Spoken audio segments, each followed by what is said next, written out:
Assalamu alaikum everyone, welcome back to another vlog, welcome back to another video. I hope you all are doing well and you're watching my YouTube channel Life with Tella. Before starting the video, make sure to subscribe my channel and follow me on Instagram. Instagram का handle आपको ऊपर नज़र आ रहा होगा LLA155, तो जल्दी से जाकर इंस्टा पे फॉलो करें। सो आज का व्लॉग स्टार्ट करते हैं। जैसे कि आपको पता है कि माह रमज़ान का मुबारक महीना जो है वो स्टार्ट हो चुका है और माशाल्लाह से 2 रोज़े गुजर चुके हैं और ये माशाल्लाह से तीसरी सहरी जो मैं बना रही हूँ। सहरी से ही मैंने व्लॉग स्टार्ट किया है और आज जो है मैंने आलू मेथी बनाई थी खाने में। उसकी रेसिपी नहीं शेयर करूँगी यहाँ पे, क्योंकि रेसिपी जो है वो मैंने रमज़ान से 2-3 दिन पहले ही आपके साथ आलू मेथी की शेयर की थी। अगर आपने वो नहीं देखी तो वहाँ से के देख सकते हैं। सो अभी मैं क्या करी थी, अभी मैं अपने लिए आटा गूंद रही थी। जैसे कि आपने लास्ट सहरी में भी देखा होगा कि मैंने जो आटा अपने लिए मल्टीग्रेन बनाया ना, मैं वही उसी के साथ ही जो ना सहरी कर रही हूँ आजकल और उसी को खाने की कोशिश कर रही हूँ। और ये मैं जैसे कि मैंने आपको लास्ट ब्लॉग में बताया कि उसका टेस्ट काफ़ी बेहतर है। ये नहीं कि बिल्कुल आपसे खाना नहीं खाया जाएगा और उसकी रोटी भी बहुत नरम बनती है। और अगर आप लोगों ने मेरा वो ब्लॉग नहीं देखा तो फिर भी मैं यहाँ पे जो नए देखने वाले उनको बताती चलूँ कि मैंने किस तरह से ये आटा बनाया है, कौन कौन सा आटा इसमें शामिल है।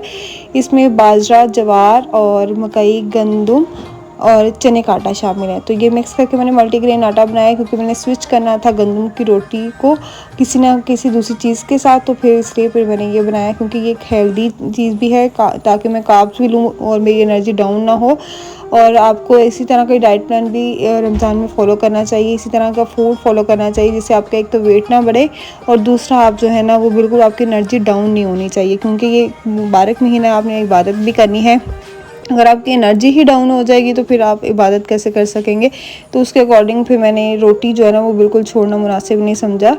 सो ये हो गया था मेरी रोटी के बारे में। आटे के बारे में डिटेल सारी मैंने आपको दे दिया कि किस लिए और क्यों मैंने ये बनाया है। और फिर अब यहाँ पे जी मैं बना रही हूँ लस्सी। जैसे कि आलू मेथी आपने देख लिया, आलू मेथी का सालन मैंने गर्म कर दिया और लस्सी बना रही थी क्योंकि गर्मियाँ हैं और गर्मियों के रोज़े जो है ना वो लस्सी के बगैर तो बिल्कुल नहीं रखे जाते। और अम्मा यहाँ पे रोटियाँ बना रही थी। अम्मा ने यहाँ पे ना चपातियाँ बनाई थी और ऊपर से हम लोग जो है ना वो मक्खन लगा के आज हम लोगों ने खाया था, क्योंकि मेथी थी साथ में लस्सी थी तो मक्खन वाली जो रोटी है ना वो बहुत बड़ी मज़े की लगती है। अम्मा बस रोटियाँ सेकती जा रही थी और मैं मक्खन लगा के ना बाहर सर्व कर रही थी सबको।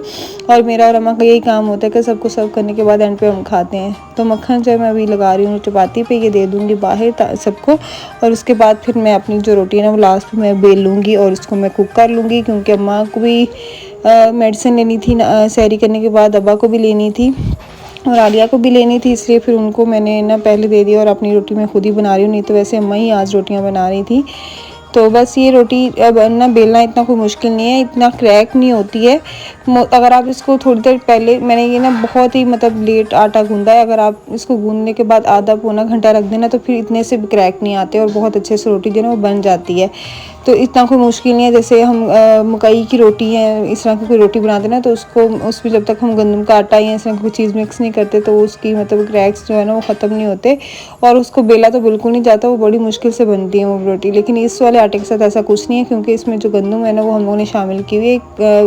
उसका तकरीबन आप 1/4 देख लें कि हम लोगों ने गंदम इसमें शामिल की, तो इसकी वजह से रोटी जो है ना वो ईजी हो जाती है। तो बस इसी तरह से खुशकिस्सी मैंने इसको बेल लिया और ऊपर से मैंने मक्खन लगा लिया है ताकि खाना इजी हो जाए। तो कब से हमें इंतज़ार था इस महीने का कि रोज़े आएंगे और देखें कि टाइम इतनी जल्दी गुजर रहा है, इतनी तेज़ी से गुजर रहा है ना टाइम, के समझ ही नहीं आ रहा कि इतनी अभी कल की बात है कि रोज़े जो है ना वो स्टार्ट हुए हैं और माशाल्लाह से तीसरी सहरी कर रहे हैं हम लोग। तो टाइम इसी तरह से पर लगा के उड़ा है। तो हमें कोशिश करनी चाहिए कि ज़्यादा से ज़्यादा इस महीने में जितना हो सके हम लोग इबादत में टाइम गुजारें, क्योंकि आम रूटीन में हम लोग इतने बिज़ी होते हैं तो उस तरह से हम लोग इबादत का एहतमाम नहीं कर पाते हैं, जो कि हमें करना चाहिए एक्चुअली में, जिस तरह से हम लोग रमज़ान में करते हैं। तो मेरी भी कोशिश यही होती है कि रमज़ान में काम ज़रा दुनियावी काम जो ना एक साइड पे करके बाकी इबादत में टाइम ज़रा ना ज़्यादा हम लोग गुजार दें। तो बस यहाँ पे सहरी करेंगे। सहरी करने के बाद फिर मैं नमाज और कुरान पाक पढ़ लूँगी और उसके बाद फिर आपको पता है कि नींद ज़ोरों शोर से आई होती है। रात में हम लोग नींद नहीं ले रहे होते हैं रमज़ान में ख़ास तौर पे। तो फिर नमाज़ पढ़ने के बाद ना फ़ौरन मैं तो सो जाती हूँ और फिर ज़ोहर के टाइम पे ये हम लोग उठते हैं। यूजुअली सभी की रूटीन ऐसे ही होती है, ख़ास तौर पे जो फ्री होते हैं, जो जॉब वगैरह नहीं करें, जो मेरे जैसे वेल हैं ना, उनकी रूटीन तो यही होती है।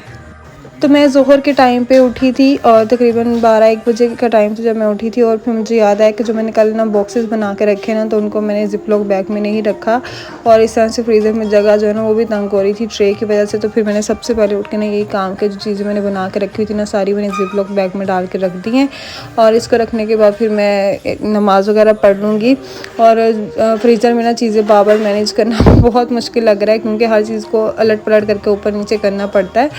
लेकिन खैर ये कि सारी चीज़ें ना अच्छे से फ्रीज़ हो गई हैं। मुझे ये था कि अगर ये अच्छे से जमेंगी नहीं ना तो ख़राब होने लग जाएंगे, लेकिन ये कि ये फ्रीज़ हो गई हैं। मैंने फ्रीज़ का भी जो है ना स्पीड थोड़ी सी तेज़ कर दी थी, क्योंकि मौसम अब काफ़ी हद तक चेंज हो गया है। तो बस ये सारी चीज़ें मैंने बना के रख दी थी। उसके बाद फिर मैंने पढ़ ली थी नमाज़, और नमाज़ के बाद जो थोड़ी बहुत मुझे तस्बीह वगैरह करनी होती है वो की थी। और उसके बाद मैंने कुरान पाक की तिलावत की थी।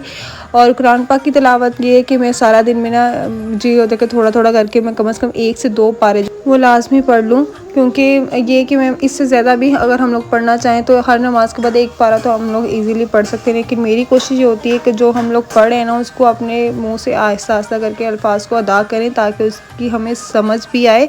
और कुरान पाक के अल्फाज का हक़ अदा करके आपको पढ़ना चाहिए। तो फिर इस वजह से मैं थोड़ा सा स्लो पढ़ती हूँ। थोड़ा पढ़ लें लेकिन तसल्ली से पढ़ें। और क्योंकि हमारे इस्लाम में भी यही है कि अगर आप पढ़ रहे हैं तो फिर तसल्ली से पढ़ें, चाहे एक ही लाइन पढ़े। आपने किसी के साथ आपने कोई रेस नहीं कर रहे होते हैं कि आपने लाजमी ख़त्म करना ही करना है। जितना पढ़ें तसल्ली से पढ़ें और अल्फाज को अच्छे तरीके से अदा करें।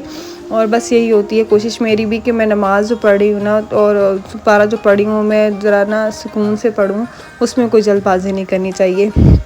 तो बस ये जो कुरान पाक है आप देख रहे हैं ना मेरे हाथ में, कि मेरे बचपन का कुरान पाक है। जब मैंने फ़र्स्ट टाइम कुरान पाक जो है वो पढ़ा था तो मैंने इसी पे पढ़ा था, तो ये अभी तक मेरे पास है। थोड़ी सी इसकी हालत जो है ना वो ख़राब हो रही है, शहीद हो गया है थोड़ा बहुत। तो वही मैं मामा से कह रही थी कि इसको मुझे वापस से सही करवाना है, क्योंकि जब हम दूसरी इतनी सारी चीज़ों का ख्याल रखते हैं तो हमें इन चीज़ों का भी ख्याल रखना चाहिए, क्योंकि इनके बगैर तो हमारी ज़िंदगी नहीं है। तो कुछ ये इसके साथ मेरी बचपन की यादें बहुत ज़्यादा जुड़ी हुई हैं। तो मैं बहुत मानूस हूँ इस कुरान पाक से, और मुझे इसके ऊपर पढ़ना बहुत अच्छा लगता है। तो जब भी मैं कुरान पाक पढ़ती हूँ तो मैं इस कुरान पाक पे ही मैं तिलावत करती हूँ ज़्यादा, क्योंकि मुझे इसकी आदत हो गई हुई है।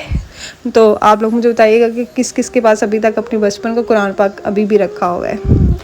कुरान पाक की तिलावत करने के बाद फिर मैं आ गई थी किचन में, क्योंकि मुझे ना फ्रोज़न पराठे बना के वो फ्रीज़ करने थे, क्योंकि आलिया को फ्रोज़न पराठे बहुत अच्छे लगते हैं। और साथ में मैंने जो कबाब वगैरह बना के रखे थे ना, तो मेरा ये था कि किसी भी टाइम पे इफ्तारी पे किसी दिन मैं उनके साथ ना रोल बना लूँगी।